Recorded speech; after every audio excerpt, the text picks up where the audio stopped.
Hello, welcome to my channel. This is Merle, a 2000 Ford Mondeo LX Estate turbo diesel. Merle is finished in diamond white with a truffle sambuca interior. Yes, Ford actually called that interior pattern, or at least fabric, sambuca. This is technically Mondeo number 3 on the fleet. We used to have Mildred, the 1995 Mondeo Mark I GLX, and then there was Phoenix, but we don't talk about Phoenix. So I'd actually been looking for another Mondeo for a while, and even more specifically an estate, but I wasn't really having much luck. There was a Mark I GLX that popped up at one point, but it was a high mileage automatic and I didn't really feel comfortable. And for the most part, they just kind of don't exist anymore, because most of them have ended up like Phoenix, or yeah, they're just not there anymore. So when this Endura DE powered beast popped up on Auto Trader, my interest was piqued. I barely find any Mondeos, let alone one that's powered by my favorite internal combustion method ever, the diesel engine. Not only that, it had sills and arches, which is something these 90s Fords tend not to have. And trust me, I would know. At the time, we still had Vanderpool. Vanderpool was a 2003 Volvo V40S. The reason we had another Volvo is because I wanted to try Volvo life again, especially after the disaster that was the salvage auction XC90, which you might remember if you watched my old channel Tapes and Spanners.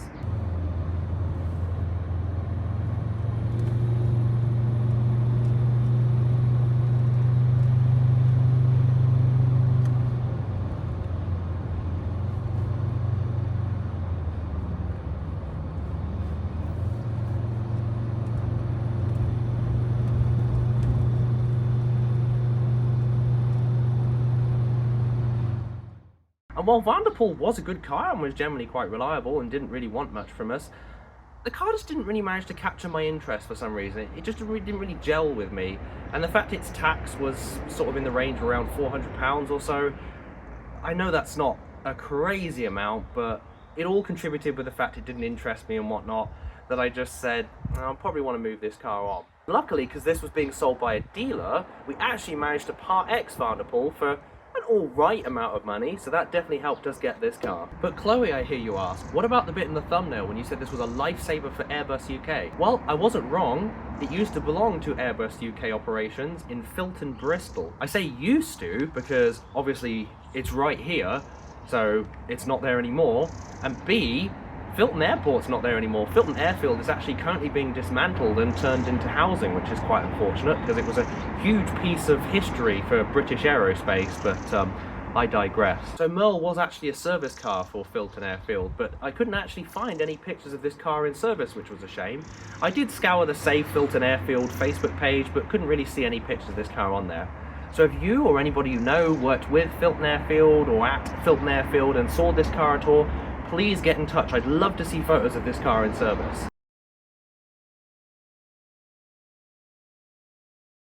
Speaking of service, what was that service exactly? Well, let's have a look at what we can learn from this. Well, the condensation revealed one night the outlines of some stickers. That's right, it used to be a medical response unit on the runway, which was further confirmed by a snippet of an old V5 showing the previous taxation class of ambulance, a radio checklist which references medic and fire, an Airbus internal use runway map from 2000, a Hella-style power socket in the boot area, likely used for powering equipment, the built-in headlight flash control unit, which still works. And of course, the mileage also makes sense with this additional context. The MOT history is very consistent with this mileage, so I believe it to be genuine. So it looks like we've got a car with a pretty interesting backstory here. So without any further ado, why don't we take a look around the car and just see what it looks like. Let's have a look around, Merle, and see what we bought. Obviously, we know what we bought, but this is the first time I'm showing you, the viewers, actually a proper look around Merle. So let's have a look. I guess we'll start from the front. Obviously the badge needs replacing, that's something I'm aware of, that's pretty grim. Then we've got the number plate, again that needs replacing, probably recreating. I believe the Polar is actually, the Polar branding is actually a Ford dealer, so if anybody's got any information about Polar, because I don't know if that would have been the supplying dealer or whether it would have been a used dealer, I'm not entirely sure. The headlights are quite cloudy as well, very typical. My favourite addition to this car is the fact that it's got the fog light apertures, but there's no bulb in there at all. There's none on each side. I don't even know if the lume's there, so that might be something I'll look at. Other than that, we've got the bumper, which is actually in good shape, and it doesn't have duct tape on it, so that's something good. as we come round to the side here, hubcap not looking so good, so I probably should try and buy some hubcaps. This was the later LX style, so I think it's the correct hubcaps. I just need to find 3 of them, interestingly, because, for example, that one's like okay, so that's something else I'll look at. We've got the TD badge here, proudly saying that this is the Endura Turbo Diesel, which is something obviously that pleases me. And in fact, if we come down to the sills here, you can tell they're actually in good shape. It's got the bottom of the wings, it's still got the pinch wells on the sills, and if we come to this rear wheel arch here, you can even see that all that's still got its pinch welds and everything, just like Mildred did when I made Mildred's introduction video, so super happy about that.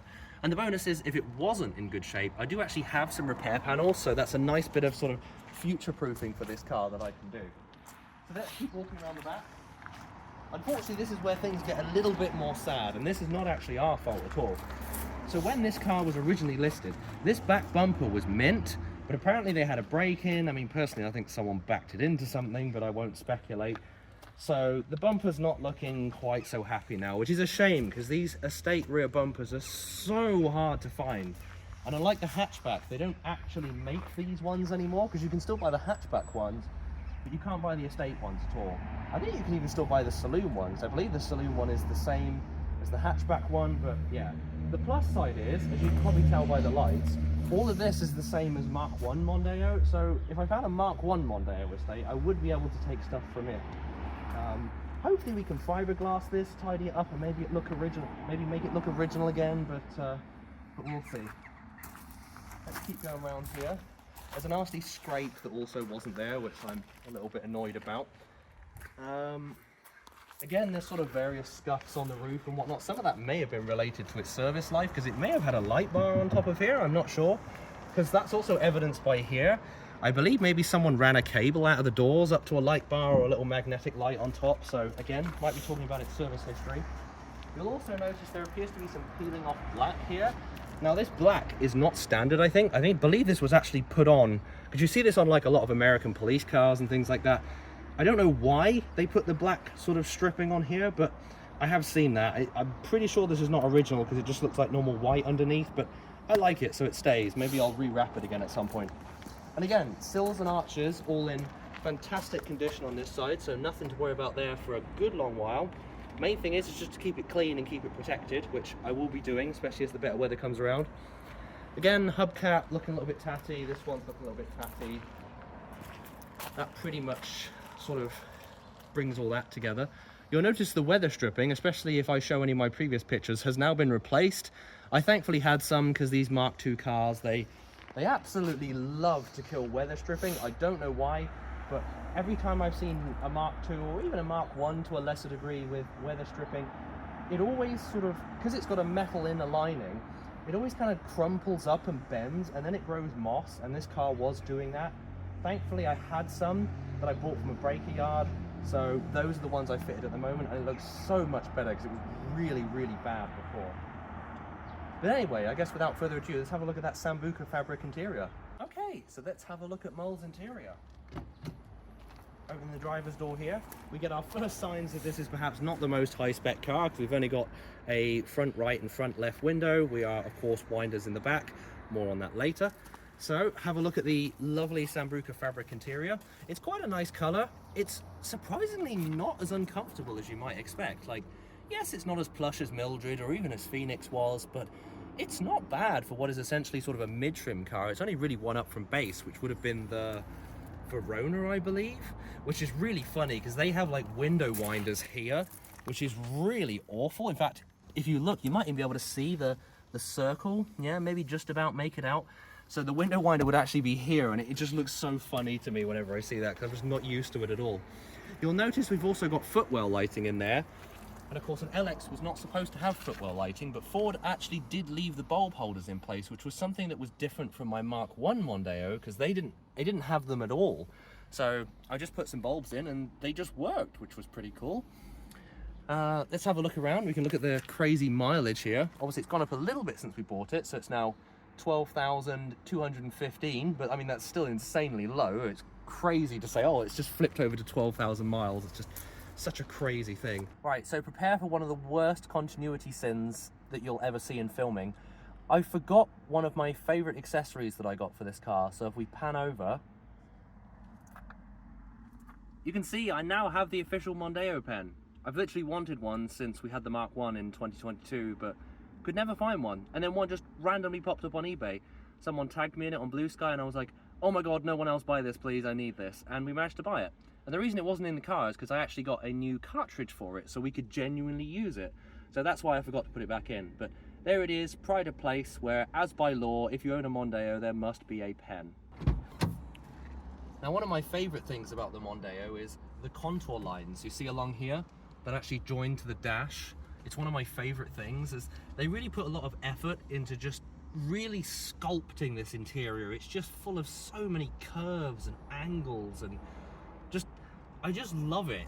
They kind of went nuts with it. You can tell it's quite American in the way that they do it, because it's very similar to like the Taurus. Obviously the Contour, so Americans did actually get this car as the Contour, and it's mostly similar. It's actually a little bit more wacky than this car.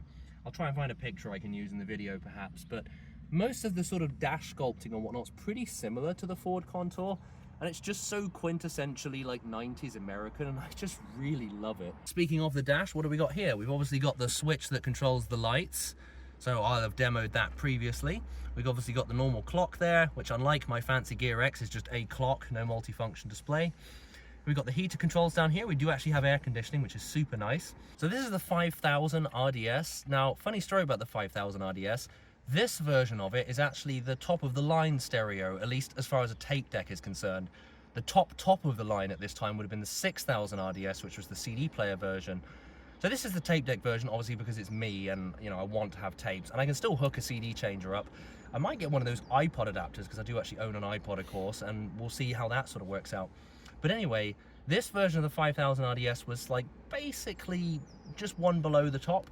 The version before it was the 7000 RDS. I do have some of those, but they have a habit of dying. The LCDs on them just die for no reason. I think the contacts in them just sort of break apart or whatever. I'll talk about that one day. So it came with a 3000 traffic, but I think that's way too low spec for an LX. I think that would have been something like a Verona would have had. So I put this 5000 in here, which is a really nice stereo. It's got WB noise reduction, and I believe it's possibly got a 20 watt amplifier, because that was one of the things they did when they upgraded to this version with the dial instead of the buttons, was they uprated the amplifier and things like that. Obviously moving down from there, we've got a little cubby hole. No idea what it's for. It doesn't seem to really fit tapes very well. I don't know what you would put in there. Business cards, I guess, because, you know, it's that kind of car. Obviously we've got the ashtray holder, which it's not soft touch or anything, it just flies open.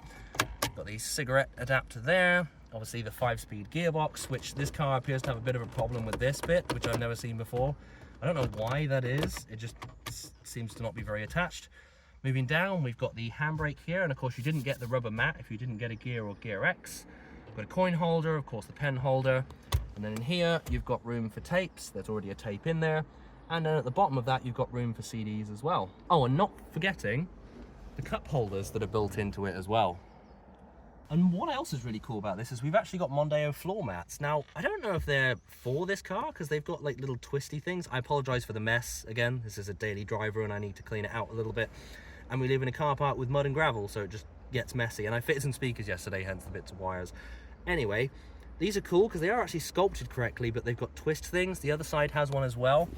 I do like them. I don't think an LX actually came standard with floor mats, but again, maybe it could have been an option. And then of course we've got a massively capacious glove box, which I've got the Hella to normal 12 volt socket adapter, so we can use that socket in the boot.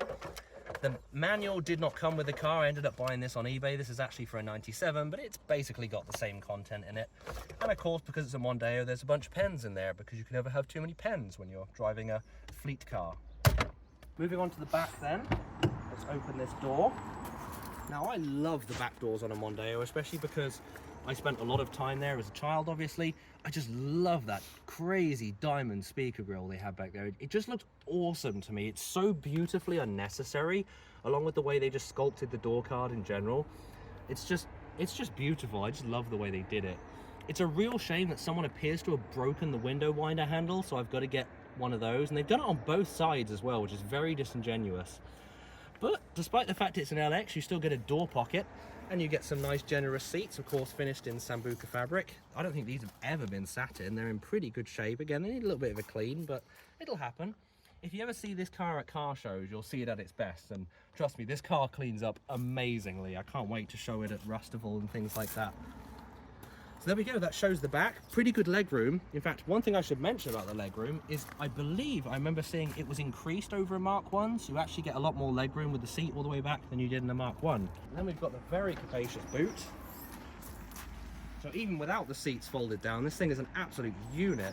Like when we have Sky in here, she basically just kind of, you know, dissolves into it. It's just such a massive amount of space. And it had a fire extinguisher holder, and we actually had some surplus fire extinguishers that we got from where we work, because these are older fire extinguishers. Obviously they have a rule that they have to replace them after a certain amount of time. There's nothing wrong with that fire extinguisher. In fact, the gauge still shows in the green, so you could technically still fight fires with that just fine. And I looked at that and I said that would be perfect if we put that in the fire extinguisher holder. So we did, and it brought back a little bit of its sort of medical background, which I think is super cool. Maybe we'll get some sort of medical bits and bobs from eBay and stuff when we show it at Rustival, so it can look like its former glory. And again, beautifully sculpted in the tailgate. They didn't need to do that, but they did, along with some nice grab handles, which is good. And then of course you've got the third level brake light also sculpted into there.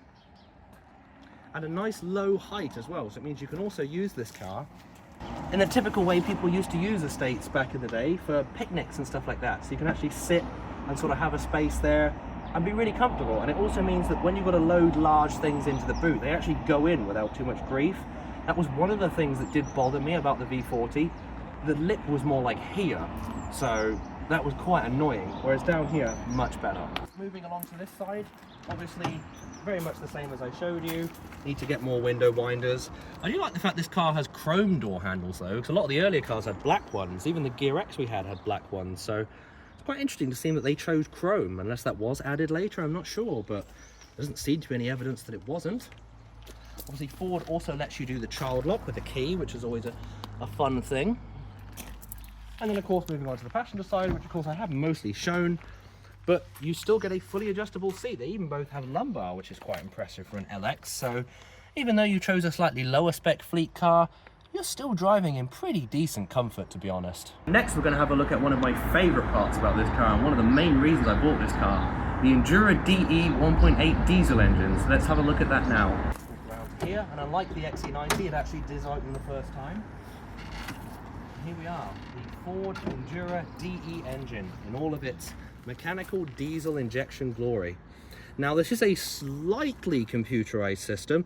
Like for example, there is a smart solenoid in here, which unfortunately is notorious for dying and then being really difficult to get into, so I look forward to seeing that at some point. This also has the Lucas CAV injection system, which I'm not a massive fan of. Like for example, it's not very tolerant of veg oil, so I can't do the veg oil thing with this, at least not safely. Although you can get sort of seal kits and stuff for that, I don't want to have to necessarily take this out and then have to take it to a diesel specialist, because you can't really rebuild them yourself because you need specialist jigs and you've got to keep it all in timing.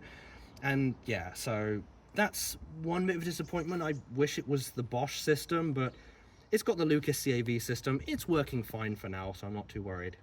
We've got a massive intercooler on top as well.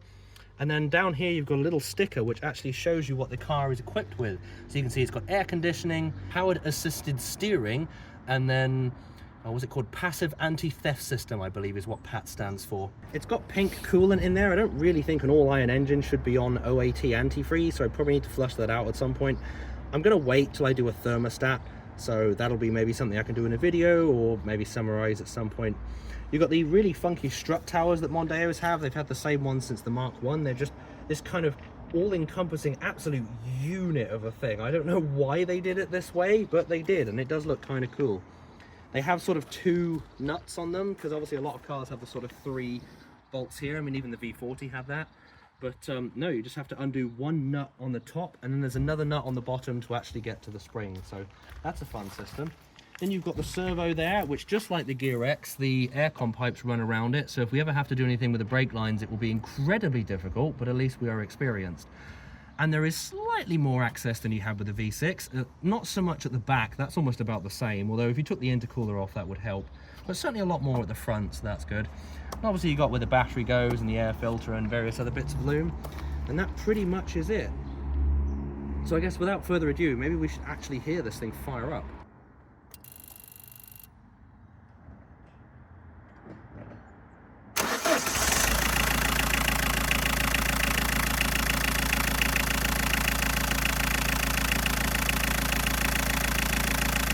Maximum clatter, which is one of my favourite things about these old diesel engines. Just the maximum clatter you get out of these old mechanical engines. I don't know, I just have so much nostalgia for this soundtrack. I don't know, I love it. It's just so agricultural. Yeah, it's so torquey as well, which is quite impressive, especially with the turbo. The turbo really kicks in with quite some lag. So, there you go. And when you shut the bonnet, it does actually quieten down quite a bit. And it does actually get quite a bit quieter, so that is pretty impressive, to be honest. So this is Merle, our 2000 Ford Mondeo LX Turbo Diesel Estate. I hope you've enjoyed the video on this really cool medical car from Airbus UK. I love the fact it's got aerospace history, because I do have a fleeting interest in aerospace history, especially Airbus actually. They made some very fascinating planes, like the Beluga, for example, is just one of many planes that Airbus have released that's just pretty awesome. So thank you for watching this video. I hope you enjoyed looking around with me around this car. I hope I get to see you at some shows maybe, and I can show off some of these cool features like the lights behind me right now. So if you enjoyed the video, I'd appreciate a like, a comment about it, what I did well, what I could do better, anything like that. And subscribe if you want to see more craziness, especially more radio repairs, because I've got some more of them coming up as well. So thank you all for watching, and I'll see you in the next video.